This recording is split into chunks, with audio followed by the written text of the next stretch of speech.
Hi, and welcome back to another episode of the History of Fan Anime.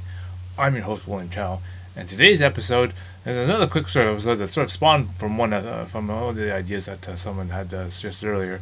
Is that how big is your laserdisc collection? And I said, well, yeah, my laserdisc collection is fairly large, but so I said I'll go through and I'll find something special out of my laserdisc collection that's a little different, and show you, some of them, and those are English laserdiscs. Okay. So, before I begin, I want you to remind everyone to go down below and click like and click subscribe. And if you haven't already, click that notification bell, because obviously, whenever I make these new videos, then in that way you'll be able to find out about them right away, as YouTube doesn't really recommend my videos anyway. So, for that, I also have built a large, and just updated it just the other day, a Excel spreadsheet with basically all the episodes that I have for the history of fan anime. So if there's a particular topic that you like, maybe like stories about VHS tapes or laserdiscs or audio cassettes or whatever, there's a certain chapter or a certain part where all those are, and they have all the links to all the videos in YouTube that I have for those. So again, that way you don't have to use the search engine YouTube. This index will do it for you. Okay, so go down, check that out below. Okay, so today's episode, I just want to went through some of the laserdiscs I had, and thought, there's this conception that a lot of people think that laserdiscs was just sort of a Japanese thing, right? Here we are in the era, 1990, 1991, 92, 93, when basically, North America has just started getting some of the new anime titles out. That's approximately when things like, Dangayo, Ixer One, Project A-ko, all those type of shows sort of started emerging at that time, and a lot of us are familiar with those titles on video cassette, the big clamshell type VHS tape when that came out, and they were about, they were still pretty expensive, $40-50 just for a video cassette of Ixer One or Dangayo, and it was only 45 minutes to 60 minutes long at most, right?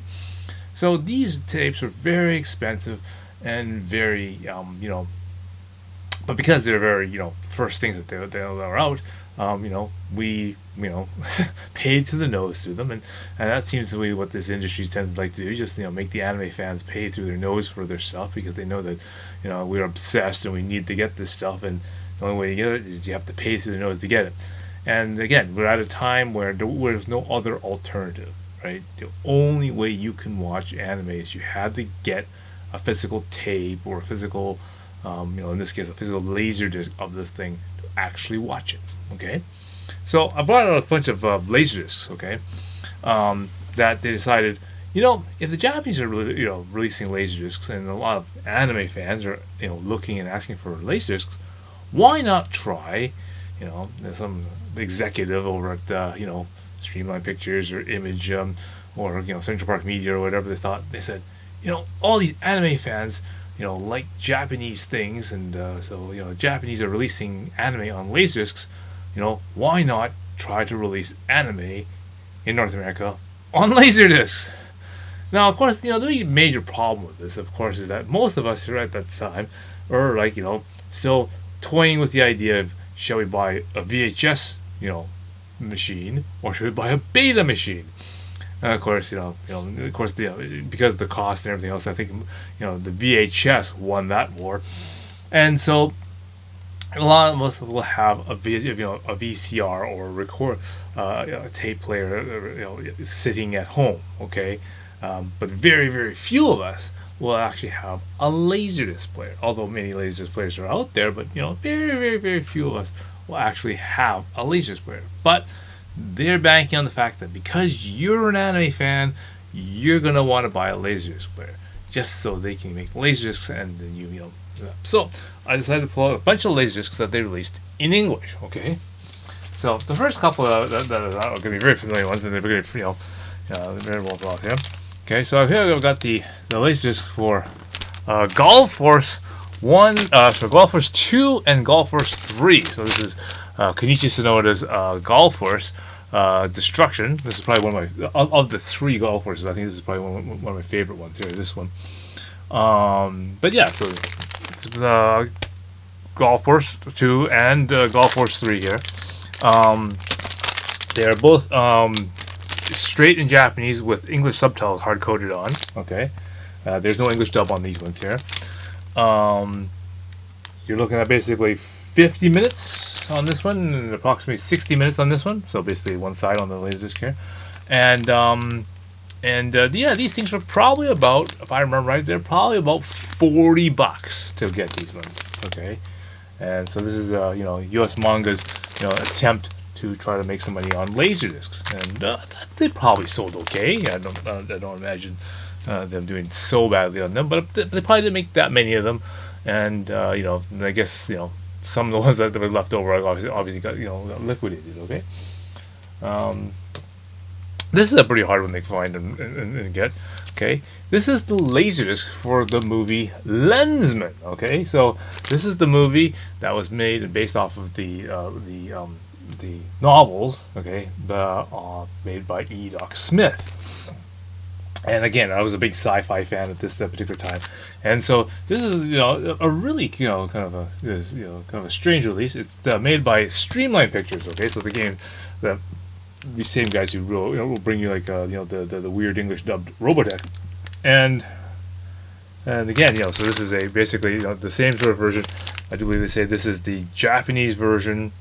Features Japanese and English soundtracks. Okay, so they actually have the English dub version on this as well, because at this time I do believe no one wanted the English dub version; they wanted the subtitle version on this one here. So this is really cool.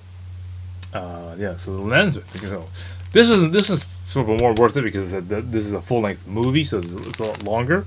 I think the time on this one is 107 minutes. With the two different audio tracks. Now the thing about this one which is kind of cool is there's two audio tracks available on this thing, as you know. What they did is they put a stereo digital track in English. So that's basically the same track that was in stereo that was put on the tape version, like the video cassette tape, the English dub version of the Lensman. They had on that. They put this on the digital track in stereo. The other track, okay, which is the analog track, okay, that's in mono and that's in Japanese, and so they put that on this disc as well. So that's how they just did the dual track version on this particular one. So that's how they mastered it. So yes, you can listen to this in Japanese, but you have to listen to it in mono.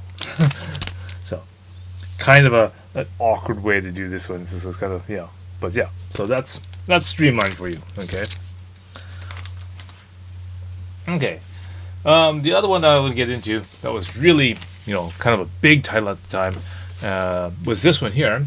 Okay. This is Robot Carnival. Okay.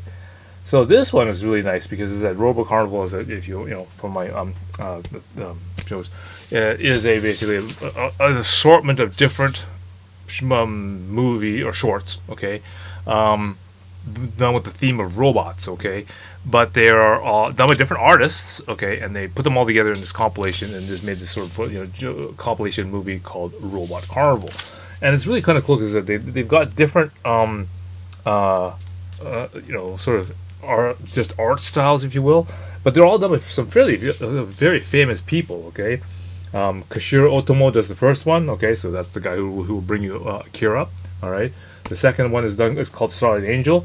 Hiroyuki Kitsunami, which is the guy who does Zeta Gundam and Double Zeta Gundam and that kind of stuff like that. Just trying to go through. Number 6, Yatsumi Umitsu. The guy that does Kite and all that other stuff. Of many. Okay. So this movie again.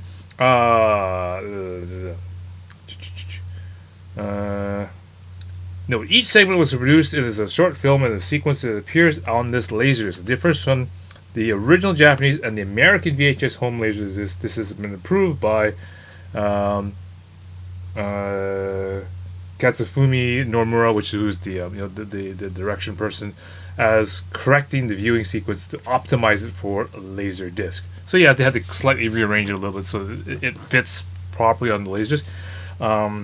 It is 100 minutes long, right? And even in CAV format, you're only allowed to store 60 minutes on any side, okay?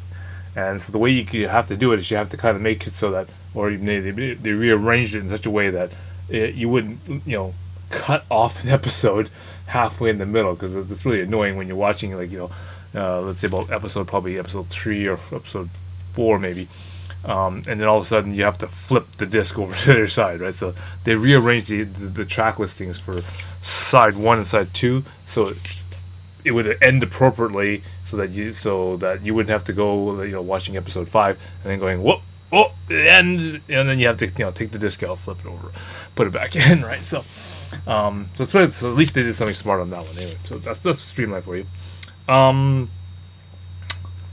Let's see how they do this. They did. So this laserdisc is the English language version. Okay, so there's no Japanese English version on this one, and it says English version adapted and produced by Carl Masick, our friend who made and mangled Robotech for us. Okay, so that's Robocarnival Streamline Pictures. So that's another one there. Okay, so you can see this is a good idea for some of the really well titles that were picked out. The other thing I'll notice that you've noticed so far about these titles I've picked out is they were, if you look at my my anime list episodes, these are things that came out in 1987 and 88. Okay, and these things came out in 1992. Okay, so you can see there's like a 4, maybe even in some cases 5-year difference between the time those things came out and those things that are actually being released here in North America, right? So here, as an anime fan who's been sort of kind of collecting up in the fan scene, we've seen Golf Force, we've subtitled Golf Force, okay, and we've been trading it around the circuit through the United States and Canada and whatnot, and like everyone sort of knows about Golf Force. And if you were an avid collector of Golf Force, you already have it in your collection. Now, of course, it's a crappy VHS copy that's made from a copy of a copy of a copy, and who knows how many more copies after that, right?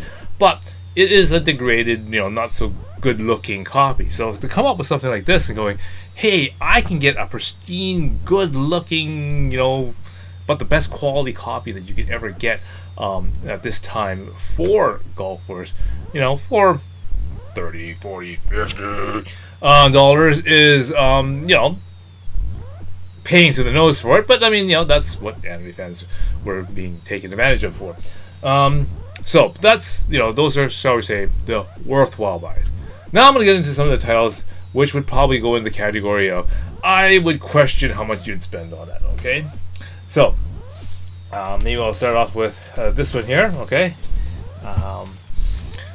this is the latest for the Wannabes. Okay, so the Wannabes is obviously a one-shot anime about female wrestling. Okay, so you can see it's a whole thing about wrestlers. Okay, Japanese version was hard subtitled English subtitles on it, made by Image. Okay, for U.S. manga. And yeah, if I remember right, it's 46 whole minutes for this thing, but it still cost you about $40 probably. I think that's just what it is. So you pay $1 a minute, and the art style is good. It's a film, and the female characters were pretty cool on it. But in terms of story and what it was, it is a one-shot wonder, I guess, and that's all they ever made of it. And let's leave it at that. If you're a fan of wrestling, I guess you probably thought it was pretty cool. But I don't think it goes any farther than that. Okay, another one from the same time period. There's one called There Were 11. Okay, so another kind of one of these aliens type of type of shows. Okay, this one again.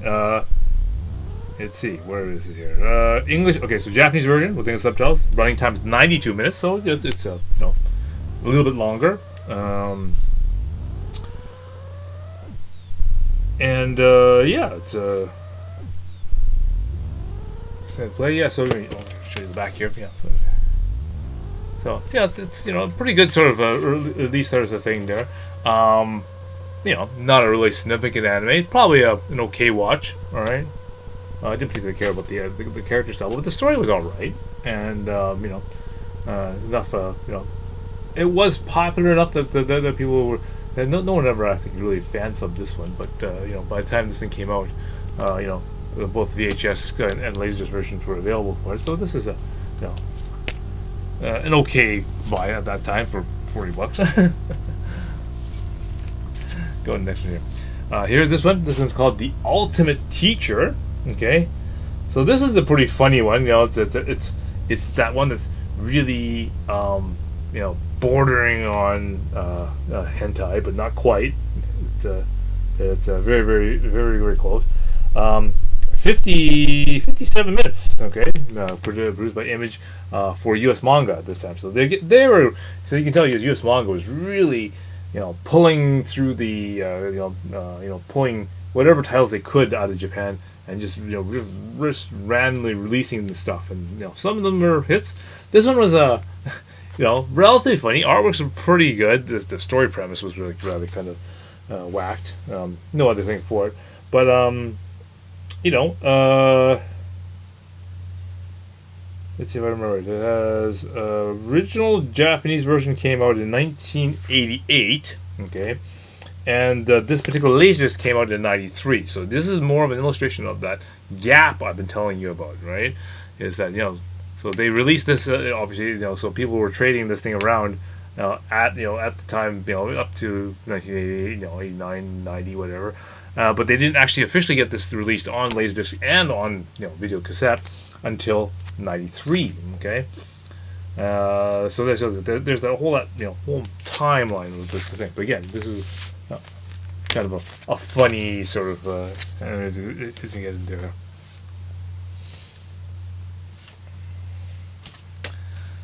Okay, the next one again is Explorer Woman Ray. Okay, so that's it there. Alright. So, you know, another one of these sort of, you know, adventure girl, you know, if you like the you know, just very loosely like, you know, a Laura Croft type of thing, if you will. But, you know, it's, let's see, what we got here. One side extended play, so you know, it's 59 minutes, so it easily fits on one side of the laser disc, and it's fairly, you know, I mean, I guess it's you know, you can say it's one of your action type flick type of things. Our animation quality is fairly, oh, it's all right, I guess. It's not, you know, and you know, one shot type story, so that it goes into that category of you know, not highly forgettable, but you know, watch it and forget it sort of thing. But to see, the interesting thing is it's priced at $31.99 when they've, you know, well, I guess when they first got it or whatever, when they're releasing it or what. I don't believe I've paid anywhere near that price. I'm pretty sure I picked this up off the discount pile for sure. But yeah, that was another one. So, on the same topic of really horrible action flicks shows, there's another one that came out. There's one called Dog Soldier. Okay, so again, made by Image Entertainment for U.S. manga. Okay, so again, Dog Soldier was again released. Let's see, what is it here? It was released in 1992. Okay, on this one version. Okay, the original version came out in '89. So, yeah, so when I get to do the episode for this one, you can say. But yeah, again, kind of an action sort of type of show there. Artwork is, yeah, again, reasonable. I don't particularly, you know, being an action sort of show, you know, we're all familiar with the shows like things like Rambo and all the other stuff. So, you know, and those type of shows, it's it's not too difficult to figure what the, you know, what the premise of this one was going to be. But yeah, Dog Soldier was passed in the Japanese version with the English subtitles hard coded on. They had this priced at $26.99. So, and 45 minutes. Okay, And I like at this time when they make these things, they always try to give you a rating here. This time they do not rate these things. This is not rated, but they write down on the bottom, do not recommended for young children. Not defining what a young child is either. So and at this time, they never used the system of PG-13, PG-16, E for everyone or anything like that.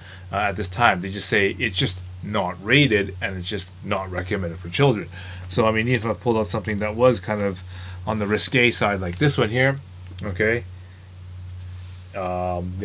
it writes on the receiving thing, unrated.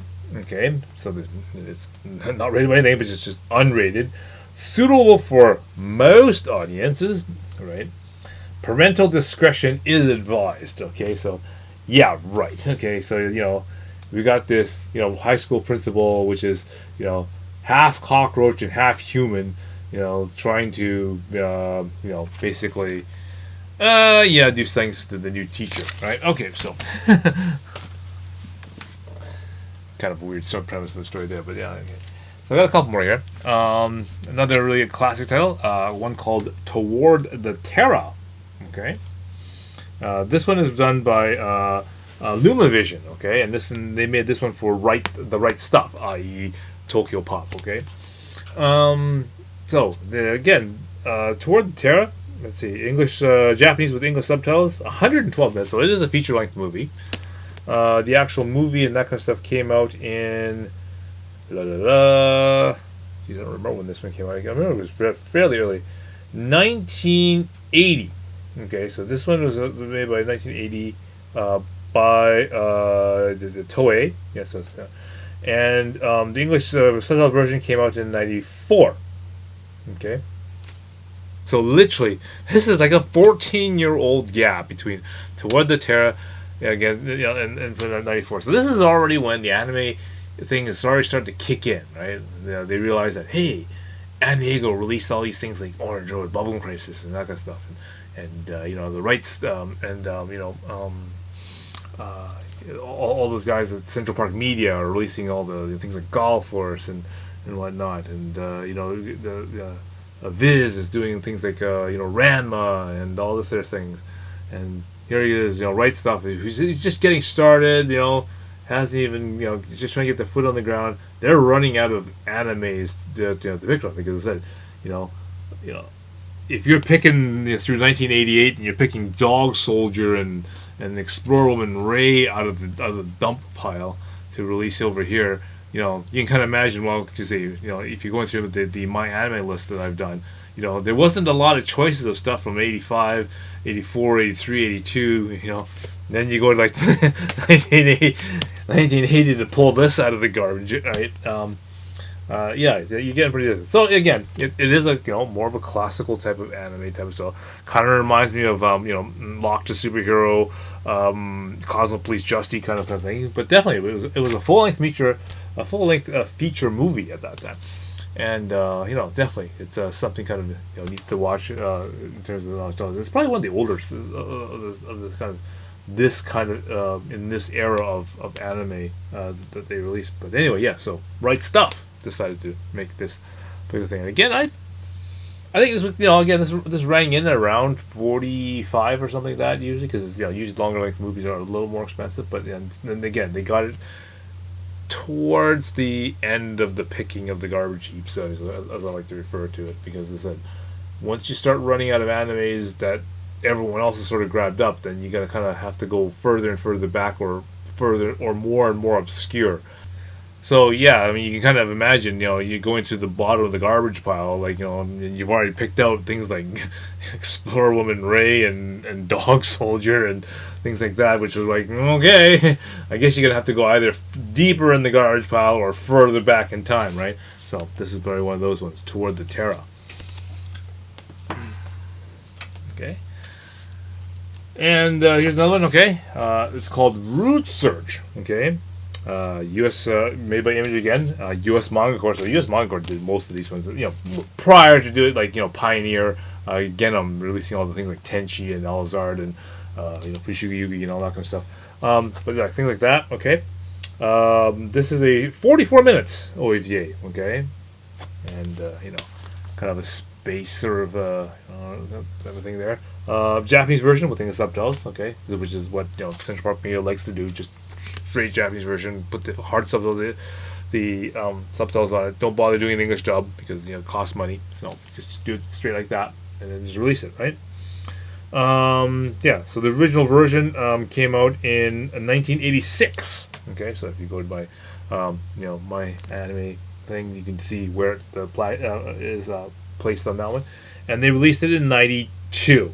Okay, so you can see 6-year gap between the actual when we've had it and we were trading it around to when we actually got it. Now, I see that the person, when you look at these labels, it is now down to $34.58. Okay, that was priced over a sticker that already had another thing for root search on it, so it was probably more expensive, probably $39.95. And that sticker, $39.95, was probably already placed over another sticker, which was probably on top of that one.